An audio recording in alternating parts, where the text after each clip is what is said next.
Hello and welcome to Demystifying Child's Play. I'm Ruth Verco and I am so glad you're here. Now today is going to be a little bit different. What I thought I'd do is I'd let you in on the inside. I've been busy working behind the scenes with my beta test to run our Play Schemas Collective, and I've been loving being with this group of people as we've been journeying through learning about trajectory. So what I thought I'd do is let you in on a module. So this module is all about common behaviours and signs that your child is exploring the trajectory schema.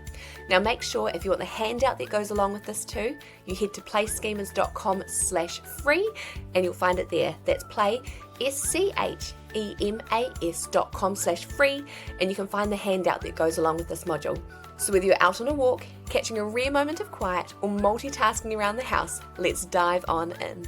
Hello and welcome to this module. This module is all around common behaviours and signs that your child is exploring the trajectory schema. Now, if you haven't yet watched the different types of trajectory play, I highly suggest you start there to begin with for an overview of different ways the trajectory schema may present itself before we jump into what this actually looks like in everyday life. Because as you've experienced already, a child engaging in trajectory play doesn't walk up to you and say, "Mum, I'm investigating the physics of upward motion and gravity today." No, they just throw spaghetti off their high chair. They push a truck down the slide for the 100th time and they launch socks across the room and giggle uncontrollably. And without this schema knowledge, these moments can be so frustrating and baffling. Let's go through the most common signs that your child is actively exploring the trajectory schema and what those behaviours are telling you about their development. So we're going to start with repetitive throwing, dropping, or launching. As with all of the play schemas, what you're looking for, or realizing that you've been seeing all along, is repeated patterns of play or involvement in their environment. So that being said, one of the clearest indicators of trajectory exploration is the repetition of throwing, dropping, or launching. If your child repeatedly throws toys across the room, drops food or cups from their high chairs with great satisfaction, launches things over and over, watching where they land, that is trajectory in action. Children who are drawn to trajectory often love rolling cars, spinning tops, or launching items across the room, and then discovering what happens. While it may feel like they're testing your boundaries, it's actually your child running a scientific experiment. They're investigating, what happens when I throw this? Does it bounce? Does it make a sound? Will someone pick it up if I do it again? This play is driven by curiosity and a desire to understand movement, force, gravity, and cause and effect. And the more repetition, the more certainty they build. This may look like setting up long tracks or ramps for toy vehicles, spinning round and round, or spinning objects with their hands, creating games where things are flung, raced, or slid from one place to another, moving their body quickly, either running from one side of the room to the other, flinging their arms around constantly, or swinging their legs. You may notice them testing distance, force, or speed, all without them even knowing the words for it. A child may push one car gently and the next one really hard, watching to see how far it goes. It may look from the outside that they're doing a nice little one and then suddenly they do a really hard one to get a sibling. They may be, but they could just be experimenting how much force they need to use to get the car to go further than last time. This is all early experimentation. It's not just play. So next, we'll have a look at an intense fascination with things that move. So children engage in this schema often become deeply interested in anything that moves, especially if it moves in interesting or unpredictable ways. Think watching leaves blow in the wind, tracking the movement of a ceiling fan, or light patterns. They could be staring at water pouring or sand falling. They could be chasing after bubbles or shadows on the floor. This kind of focused attention may seem small, but it's a clear sign that your child is deeply engaged in learning through observation. You might even notice they go quiet or still, not because they've lost interest, but because they're completely absorbed. Okay, knocking things over. This is where there could be a cluster of play schemas at play. So rather than just one, you've got multiple. Pure trajectory may look like, as I've previously said, simply dropping something from the table to see it fall to the floor. But it could show up with one or more play schemas in the mix.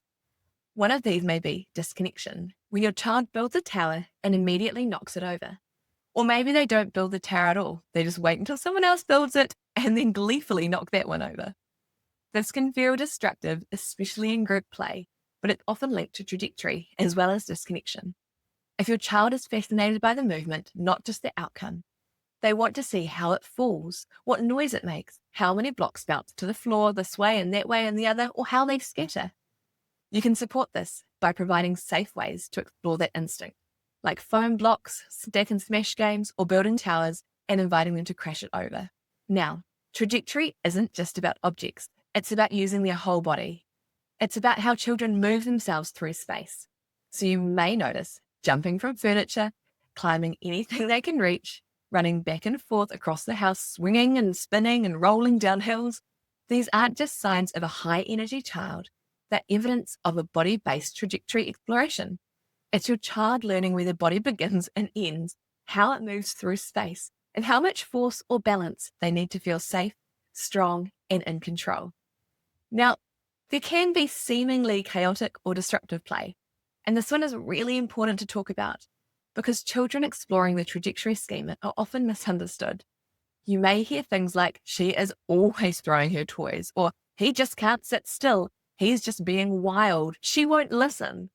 But what's really happening is purposeful investigation through play. When a child doesn't have a safe and supported outlet for trajectory play, it can often show up as what would be called challenging behaviors, which lead to big emotions from your little one, from you, or from both. That's why this knowledge is so empowering to you as a parent. You can begin to see the difference between a behavior that needs redirection and a developmental drive that needs support. If you're looking for some support in how to talk with others and your child about this play schema, head over to the helpful phrases to use during trajectory play module. Okay, so this is where we talk about toys, with a preference for movement-based toys or play.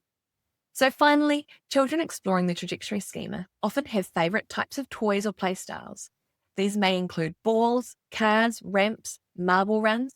They could be water toys, pouring jugs, sand wheels, scarves, bubbles, balloons, paper planes, jumping castles, swinging scooters, or trampolines.